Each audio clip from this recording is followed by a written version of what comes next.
Let's talk about must keep dynasty assets. Some of these will be stashes. Some of these will be players that have question marks heading into the offseason. Mm-hmm. And some of them might be values. But however you want to see it, these are players that we believe you must keep on your roster. You can view this as a buy low potentially, but these are must keeps. We're going to give you 2 players each and go into depth and detail as to why we believe that you should keep these players on your team. Yeah. Do us a massive favor. If you like Dynasty Football, subscribe to the channel. Come on, baby. Drop a like. Easy way for you to support us. And let's go ahead and get going here. I'll go first. Okay. My first must-keep player. And this is our first take of the 2023 season because we've been off. We took a break. I'm excited to be back. Yeah, it's exciting. Let's talk about Jameson Williams, one of J-Mo my shots, favorite baby. wide receivers in the 2022 NFL draft class.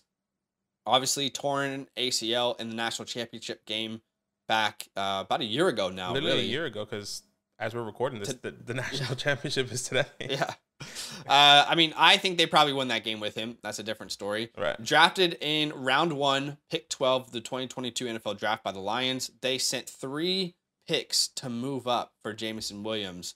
And since then, he's been recovering from his ACL, didn't have really an offseason, didn't have a training camp, didn't have a preseason, wasn't really able to get into the game plan. He came back week 12 of the NFL season, and he finished the year. Check this out. These are his stats for his 2022 rookie season.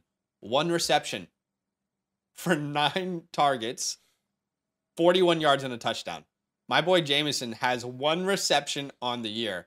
I'm going to go ahead and say a bold statement that he will improve those stats next year. He also had a rush for 40 yards, 1 rush for 40 yards, but you can just see the electricity in his game in this small sample size. But right now, I'm going to tell you why I think his value will drastically improve. According to Keep Trade Cut, which is a source of like community rankings, it's one of the largest sources of community rankings. Yeah. After the NFL draft, he was wide receiver 23 in Dynasty rankings. On the 5th of December, which was his debut, he was wide receiver 16. And right now he's around wide receiver 18 to 20. It's changing every couple days. But the good news there for either someone who's viewing this as a buy low or someone who wants hope in Jameson is that there is this, like, it's not as if he came out and had like any sort of 5, 6, 7 reception game. So you're going to be in the entire offseason with some questions that I'm going to hopefully try and, ease your mind with. But there is a buy opportunity here for Jameson Williams, right? Let's talk about Jameson Williams, a prospect. Transferred from Ohio State to Alabama, became Bryce Young's go-to wide receiver. In fact, if you've watched Alabama's games this year, nobody could replace him. None of those 4 or 5-star recruits that they get on a yearly basis, none of those transfers, no one could replace the production of Jameson Williams. And it was obvious that that was a huge weakness in that team. There was nobody that they could rely on like Jameson Williams. Right. He left a huge hole. Let's talk about some of his traits. Elite speed. And that term gets thrown around a lot, way too much, but truly like the elite speed. Probably runs a 4.33 40 type of elite speed. One of the fastest players in the NFL already today. I think it's still there. Great route runner. Sorry? Like the speed is still there, I think. Yeah. I mean, like I know a lot of people saying hasn't lost the speed at all. Yeah, but right? the ACL, he probably lost a step. Like, I mean, if you watch the games, At all. Against the Packers, the last game, he kind of catches the ball and just takes off as if like I thought he was gonna get tackled. Anyway, sorry to interrupt. Well, you know what? I was gonna say a little bit later, but thank God that 65-yard touchdown got called back because that won't be in his stats when people are looking at conversations this year. And right. There's a holding call in the last game, and he got that touchdown taken back. But he's a very good route runner as well. Speaking to his traits, quick, shifty player in the open field, very good yak guy, good size. My comps for him in the pre-draft evaluation process was combined Deshaun Jackson and Jerry Jeudy, and that's the kind of player that you're looking at. See such an explosive guy. Let's go back and look at his 2021 college football season. He had 1,561 receiving yards, which was 5th in the nation. By the way, all of these stats and analytics are from all wide receivers in college football. That's a huge sample size with a minimum of 55 targets. That's 224 wide receivers. Okay, so that's where he ranks out of those players in 2021. 5th in receiving yards, yards per reception, he was 3rd. Receiving touchdowns, he was 3rd. Yards after the catch, he was 3rd. Again, all those numbers out of 224 eligible wide receivers who had a minimum of 55 targets. Now, I thought it would be fun. What would JMO look like in this class? If you take his numbers last year and what he did last year, what would that look like compared to today's class against the Quentin Johnstons, against the Addisons, against all of those players in this year's class? And check this out. Receiving yards, he would be first. Yards per reception, he would be fifth. Receiving touchdowns, he'd be second. And Yaki would be fifth. So he stands up against both classes really, really well. Right. And again, that's actually 20 more wide receivers in the 2023 class, 244 eligible receivers. Let's talk about the draft capital as well. Okay, why do we talk about draft capital? Because it's so important for so many reasons. But what I did is I looked at the last 5 years and I looked at first round wide receivers. And I wanted to say if they were kind of hits, busts, unknowns. So let's look at the last 5 years. Okay, 21 total wide receivers have been drafted in the first round since 2018. In 2018, you have DJ Moore, Calvin Ridley. I would say those are both hits. In 2019, you have Hollywood Brown, N'Keal Harry. I would say N'Keal Harry clearly the biggest bust probably on this list. In 2020, great class. Henry Ruggs. I would say he's more in that unknown because of what happened to him, but we'll put him in the bust category. Jerry Jeudy, CeeDee Lamb, Jalen Reagor, Justin Jefferson, Brandon Ayuk. Really, Reagor is the only one I would point to and say a serious bust, but I'll put Ruggs in that category. Then you have the 2021 class, which was incredible. I don't think we can really say there's any bust in that class. Definitely some unknowns, some to be confirmed players. And then this last class, I'm going to go ahead and say guys like Drake London, Garrett Wilson, Chris Olave, and Jahan Dotson. I would say those guys are all hits.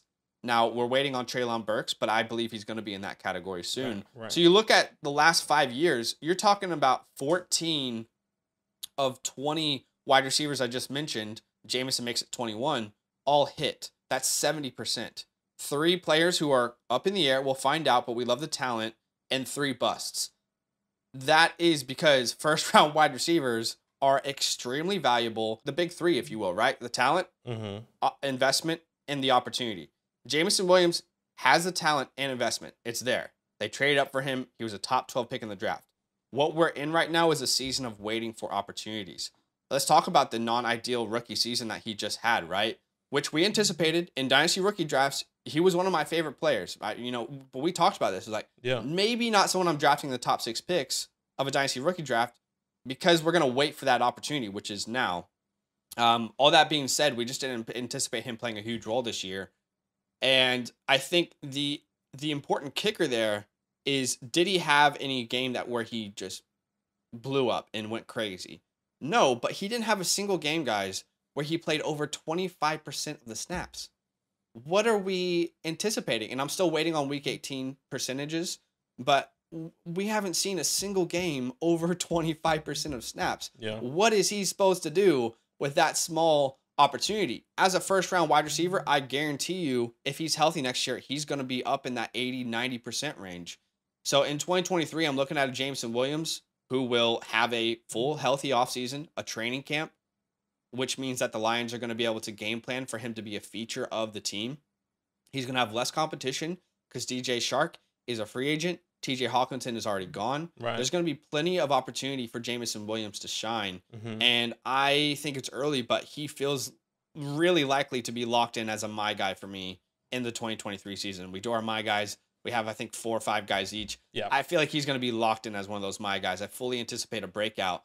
So this is a player that I want to hold. I do not want to move him from my team. Do not trade Jameson Williams right now. It's the wrong time to do it. He will return value for you. But if you're looking out there and you're viewing this video as like a buy low, right now, according to the market, you can send anywhere from the 107 to the 112 and have a conversation about Jameson Williams 100%. Because there are question marks. And I would send those picks to go get Jameson. How about some players that you can move? In no particular order, again, just looking at community rankings right now, Devontae Adams, Deebo Samuel, Javonte Williams, Travis Kelce, Tony Pollard, TJ Hawkinson, Najee Harris, DJ Moore, Michael Pittman, Joe Mixon, Terry McLaurin, Derrick Henry, and Damian Pierce. These are all names I think you could explore to go out and get Jameson Williams. And in some of those moves, you can probably get extra picks in return as well, or extra capital. So Jameson Williams, I know it's a long take, sorry, but I just want to make sure I get all my thoughts out there and tell you guys, for the people who own Jameson, calm down. Like, it's okay. We're going to get there. And for those people who view this as a buy low, go buy him, because this is someone who, if he was in this year's draft and is healthy, he's probably a top 4 to 5 pick in rookie drafts, and you can get him for a late first price. Yeah, I mean, we just have to wait and see what's going to happen with J-Mo. I think we saw the little glimpses of him shining, and it's really exciting, especially with this offense. The speed with J-Mo to the second level, and then Amon-Ra in the slot, with Swifty in the backfield. I totally agree. I think it's something that's so under realized or understated is how difficult it is to have a game plan for 3/4 of the year, and then it's working, and be like, we'll put you in here, kind of put you in there, Jameson. It's there somewhere. it's just so difficult to adjust like that midseason. Yeah, it's tough. Great take. My first must keep player. May not sound sexy, and I know, and I want to come off redemption tour. Yeah, it's not even redemption. It's actually like, I know there's so many people in this position that don't know what to do, and I think this is why I kind of wanted to bring him, because I am in that position, and I know so many other people are. It's a good name. And it's Cam Akers, right? Yeah. 2022 finished RB 36. Didn't have an amazing season, and let me kind of bring keep you up to date on what happened leading up to the season of 2022. It was kind of a disaster. Right? Yeah. There was so many mixed emotions, so many mixed signs of saying, okay, he's going to be the lead running back coming into 2022. Sean McVay saying we're going to give him touches.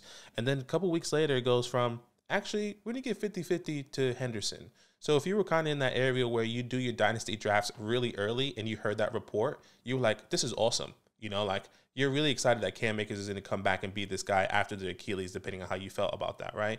And then he comes into the season, week 1. He was like, all right, this is the game. It's going to against the Bills. It was a tough game, blah, blah, blah. Only 3 touches versus Henderson's 18 total touches. People were panicking. I mean, we were watching that game live, and we were like, what the hell's going on? I was like, it's okay. It's only week 1. It's only week 1. It's against the Bills. And then we didn't see anything until week 13. And the only reason why we even saw anything is because Darrell Henderson got waived in week 12. And then you kind of saw. And we all thought Cam Akers was gone. Yeah, and they were trying to trade. Gone. They were trying to trade Cam Akers, but I did go back and look at the trade rumors. The only one they officially put in that was the home run hitter was for CMC. There was no other trade offers. They were shopping him, but no other trade offers. Yeah. And look at the numbers after from weeks 1 to 12 before Cam Akers kind of got into the mix, and then after Cam Akers got into the mix, weeks 12 to 18 or 13 to 18, excuse me. He you see him emerging. The more attempts, 84 attempts to 91, 274 to 444, 1 touchdown to 6, and finishes RB7 from weeks 12 to 13. Yeah. I mean, I think that's really surprising, number one. And oddly enough, in some leagues, I would say he was probably a league winner for you. He wasn't a home run guy, but he finished top 10 in the last nearly 8 to 10 weeks, which is like, that's kind of what you're looking for, but you weren't expecting it from Cam Akers, So I think that's really, really, I guess, promising. In consolation brackets, by the way, he was someone that I faced, because I don't have any Cam Akers, but he was one of the people that I faced and helped me get a better draft pick because I lost. So I was like, thank you, Cam Akers. He put up like 36 points, and I was like, thank God. Yeah, I mean, if anyone had him on their redraft teams, they would have definitely. Yeah, you were lacking it. Finally, this guy that you didn't know what to do, and you were able to start him in the second half of the season after he kind of got his rhythm. So there is, in my opinion, some potential improvement going into 2023, and it won't be a massive jump. It won't be something that's going to be significant where he's top 10, top 15 guy, but I think it's very minuscule. So I think one thing I wanted to bring up is another year removed from his Achilles injury, and I know there was a lot of doubt on that, and I think he doesn't have the same step, but I think he is still technically a decent running back that can handle the workload in my eyes. From what we saw in the second half of the season when he fully got the opportunity, it's like, okay, like I felt a little bit more comfortable understanding where he was with that injury. He's right now, according to Keep Trade Cut, like Zach was saying earlier, a big resource that we kind of use sometimes to kind of understand the community. He's RB25. So I don't see him skyrocketing, but I don't see him falling either. Maybe he falls one or two spots when these rookies come in like Bijan or Jameer. Maybe he goes down to 27, 28, but I don't think he's going to fall tremendously, right? And I know a lot of people are worried about their fantasy stock going into 2023 with so many question marks about Sean McVay. Is he going to stay? Because he's a big part of it, right? He is a big part of the success at the Rams. And also, Matthew Stafford was hurt. Cooper Kupp was hurt. There's so many question marks. Allen Robinson was hurt. But I think there's no worry in my case in my eyes for that, because the Rams really don't have any money or draft capital to really invest in anyone else significant as a playmaker in the running back room, in my opinion. They currently have the 10th worst salary cap going into 2023. We all know how they mortgage their future every single year, and they have, and probably Sean McVay is going to leave and give whoever comes in no draft capital, which is going to suck for them. And there's also not a team need, the running back position specifically. They need edge, offensive line. Obviously, they lost Andrew Whitworth after the Super Bowl year. They need safety, all these other things that they need outside of Cam Akers, right? And then PFF hasn't released their official 2023 rank, offensive line ranking, but they have I would say confidently, they have one of the worst offensive lines in the league. They were giving up so many sacks, so many not so many sacks, they gave so many pressures. That's what I would say going into the season. And the potential is still there for me in Cam Akers, right? We haven't seen a full season in his career. Can we get a full season where whoever comes in, whoever is Sean McVay, a new head coach, whoever comes in says, you know what, Cam, you haven't had the full season. Here's what's going to happen. I know there's a lot in question marks and there's a lot of what's going to happen, but I think that's what we need to do as Cam Akers owners, is to wait and see what's going to happen. Because once again, right now, the price, according to Keep Trade Cut, he's an early 2023 second. I don't think anyone is willing to pay that, in my opinion. Yeah, if I wanted to get Cam Akers, I ain't giving a 23 second, maybe a mid to late. And I think that's where it's kind of shaky. Where it's like, well, why would I give him up when he's on technically one of the best offensive teams with Sean McVay, with Cooper Kupp, Matthew Stafford, Allen Robinson, all these weapons, and then give him up for, a late second. So that's why I think it's best to hold. And obviously, if you want to trade him, there's some other options. But I don't think I would want to do this, because I think these are the players that you could potentially get: Tyler Algier, James Conner, not even Gibson. Maybe Gibson a little bit of piece, and Zeke. Obviously, these are all in a package order, or whatever the case may be. But right now, I think if you're a Cam Akers owner, I think it's best to hold, best to understand what's going to happen, and see, hey, if he's going to come in and have the opportunity, I think that's great. One last thing.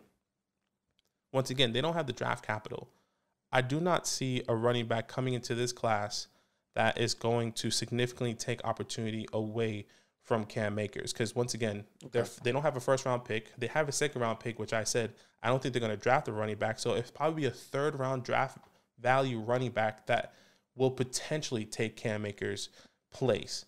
And I could probably say a couple names, but at the same time, we have no idea. I mean, people that I get a little bit scared of is like a Zach Charbonnet, maybe a Tank, a Sean Tucker in the third. Are they even going to go in the third? It's too early to say. But if somebody comes in and they say they draft a running back in the fourth, fifth, maybe they get a Deuce Vaughn, a Dwayne McBride, whoever the case may be in the fourth or fifth rounds. I think we are safe to say that, you know what, Cam Akers will be okay going into 2023. So let's see what happens. Yeah, I think I've kind of, but great take. I think it's a contract year for him. Yeah. By the way, he's going to be 24 years old, and then he'll be a free agent. So he is going to be under pressure himself to go out and put up a huge year. Hopefully he can. He's going to be 24, and then he'll be a free agent. So he can definitely raise his value. I agree. I don't think there's someone in the draft that's going to potentially take anything away from him. I'm just worried about free agency. That would be the only thing that I would point to. And I think that's another thing. Damian Harris, or one of these. Is the money? Lower Well, I guess guys. they don't have to pay too much for someone like. Yeah, these running backs are so cheap. But they are so cheap, especially in the market. I agree. At RB25, he's not overvalued anymore. Yeah. Before the season, I was out because of how high he was valued. I think now I think that's pretty good. Like we've seen him definitely have some burst again. Yeah. All right, my second keep is we did a video a year ago, this same video a year ago, and I brought this player, and hopefully you kept him. And I still think he is a strong hold, stash, keep, must have on your team. He's on my home dynasty team, and I just lost Kyler, so I'm hoping something changes with the situation. Let's talk about Jordan Love. Come on, Jordan baby. Love. Come on. Selected by the Packers in the first round of the 2020 NFL Draft. Sat all of the 2020 to 2021 season and has been the backup for this team ever since. In 2021, we saw some action from him. He had one start versus Kansas City in Week 9, and then he had some random playing time after that, including a second half where he started versus Detroit in Week 18, where they sat their starters. In that year, 58% of his passes were completed, 2 touchdowns, 3 interceptions. I mean, I went back and watched the film.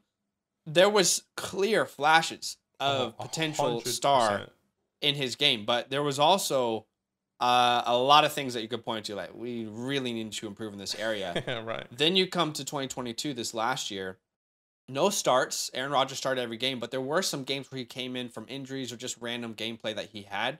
And he played really, really well. It's a small sample size, but he improved drastically, completing 66.7% of his passes, 1 touchdown, no interceptions, and he looked like a completely different quarterback.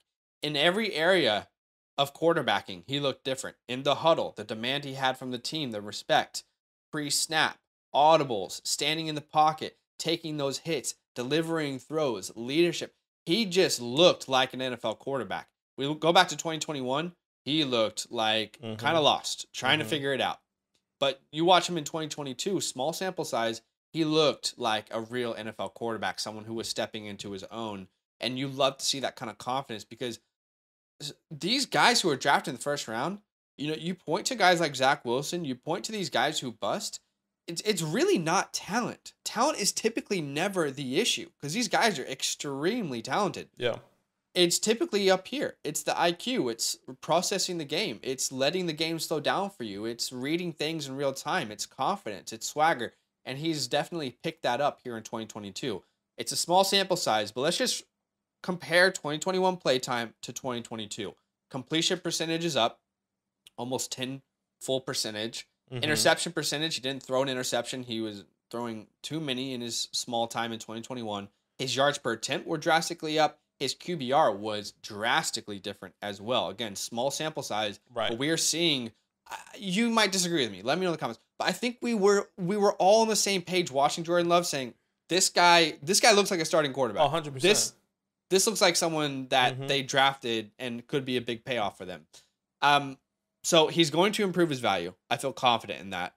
Last time I brought him as a keep, he was a quarterback 26. That was this time last year. Now in 2023, he's a quarterback 21. And I just want to bring some parallels here, because the quarterback position was so weird this year. 100%. And guys that no one was really thinking about raised their value drastically this season. And I think Jordan Love could be the next. I want to draw some comparisons that might not be 100%, but just some comparisons. How about Geno Smith? Come on. Last year, he was the quarterback 52, the quarterback 20 now in rankings. He had a 32 spot rise in his rankings. And why? Crazy. Why was he able to do that? Why was he able to break out? He was always a talented college prospect out of West Virginia, early second round pick. He just needed time, patience, the right system, the right coaching staff, and good weapons around him. And he finally got to that place. How about Daniel Jones? Playoff Daniel Jones. Dimes. Last year, he was a quarterback 27.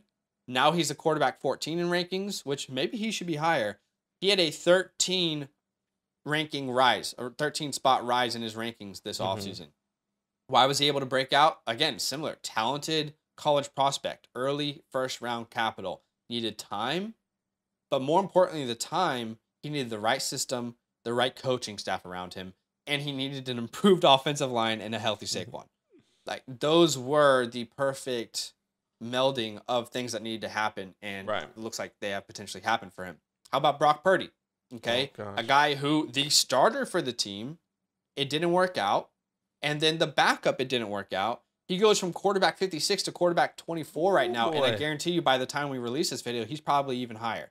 32 spot rise in his rankings. Why did he break out? He just landed in the right system with incredible weapons and great play calling. So you look at Jordan Love, and I'm supposed to tell you why his value will improve, why you should hold him, or maybe you view this as buy low. Why can he break out? Talented college prospect, late round 1. Does he have the right system? Because it could be the Packers soon.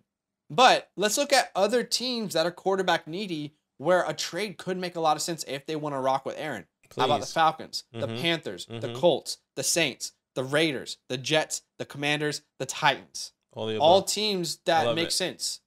And speaking of Aaron Rodgers, let's talk about the elephant in the room, if you will, the state of the Aaron Rodgers Packers.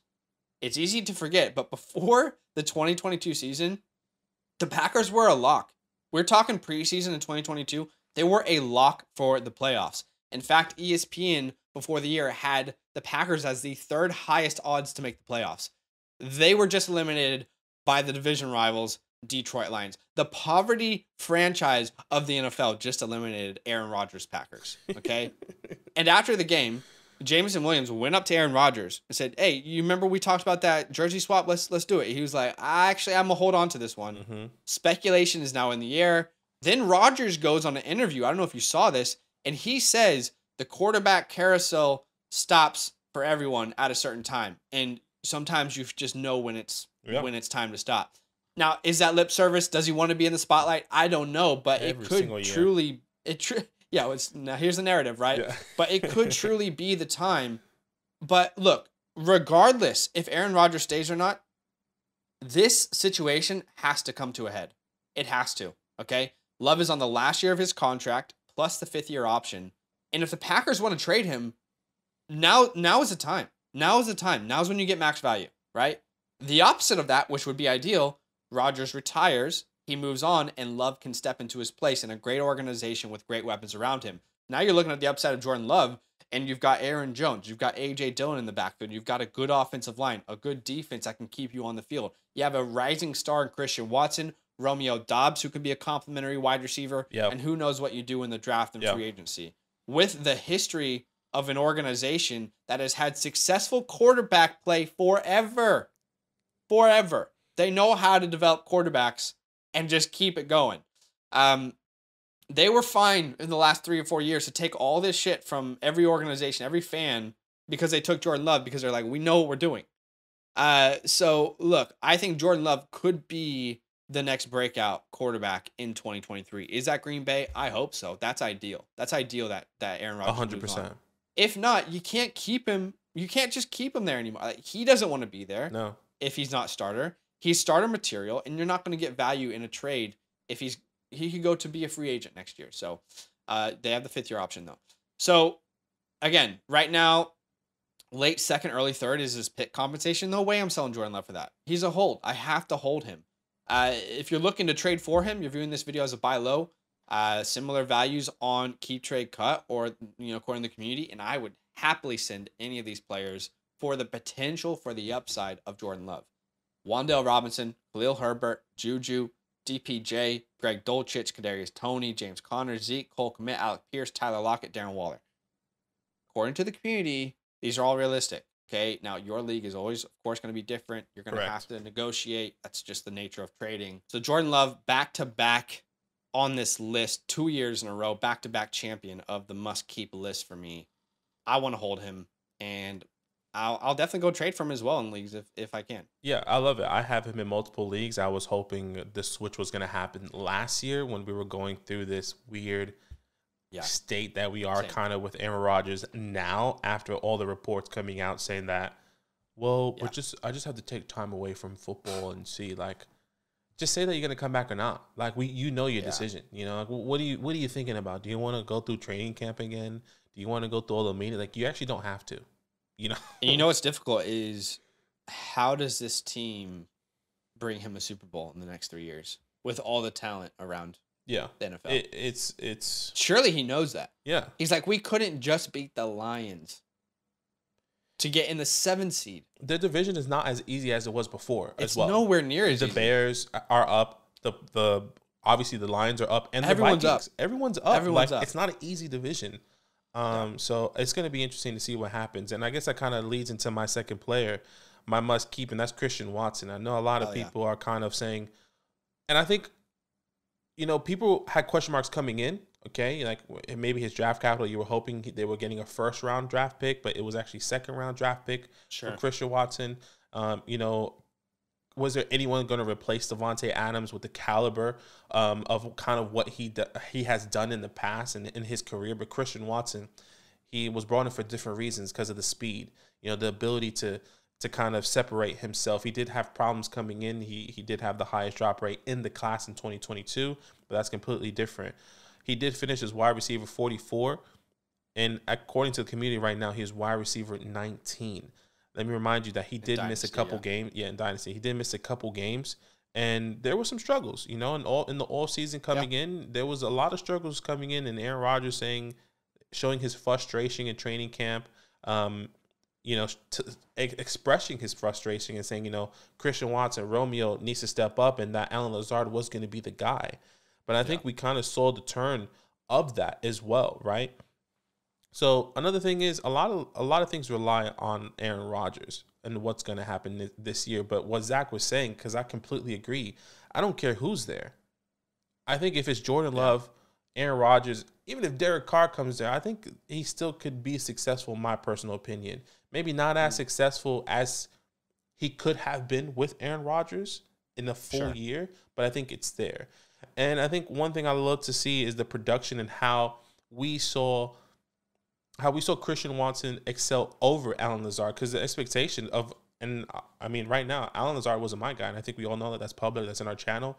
I thought there was going to be so much more coming in from Allen Lazard, and we just didn't see that throughout the course of the season. Very inconsistent up and down. So the production was there for Christian Watson in the second half of the season, kind of when he started to get the full opportunity.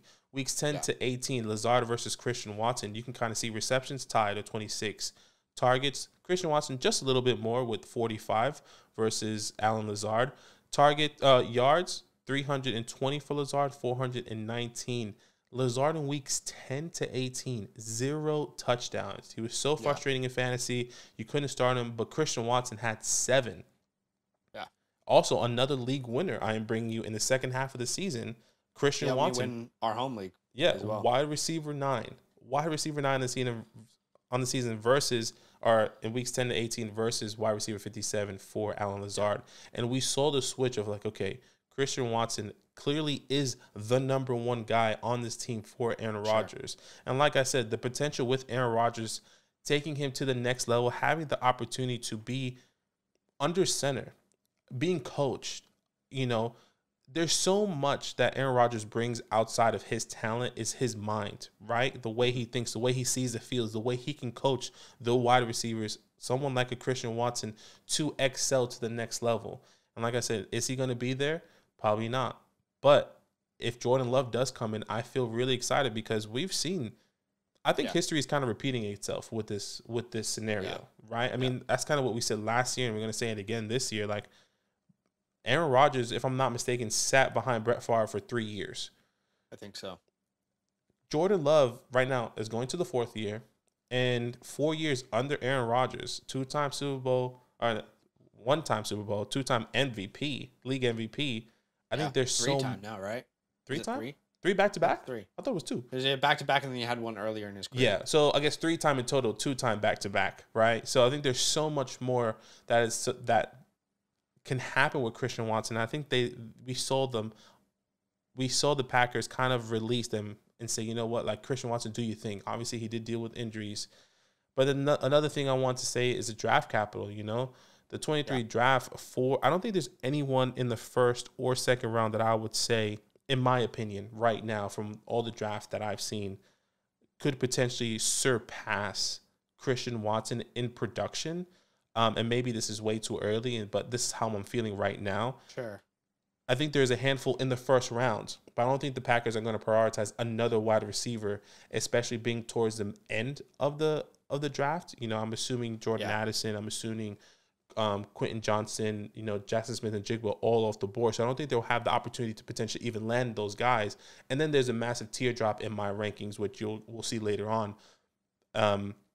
So I don't think those guys in the second half of the tier rankings for the wide receivers are someone that's really going to impact Christian Watson. And another thing is the free agency, wide receiver free agency is brutal. Like, there's no one there. Like, there's no one there unless they make a big money trade for somebody big, which at the moment I don't personally see happening. If it does, we have a different conversation. But I think this is what's exciting, is that it feels really comfortable where Christian Watson is, whether or not Aaron Rodgers is there. And I think he's going to excel even more going into the 2023 season. So prices I am willing to pay to acquire Christian Watson if you do want to get him. Right now, according to Community, he is going for a late 23 first. And I think that's pretty fair. You know, maybe 8, 9, 10, 11, 12, I would say around there.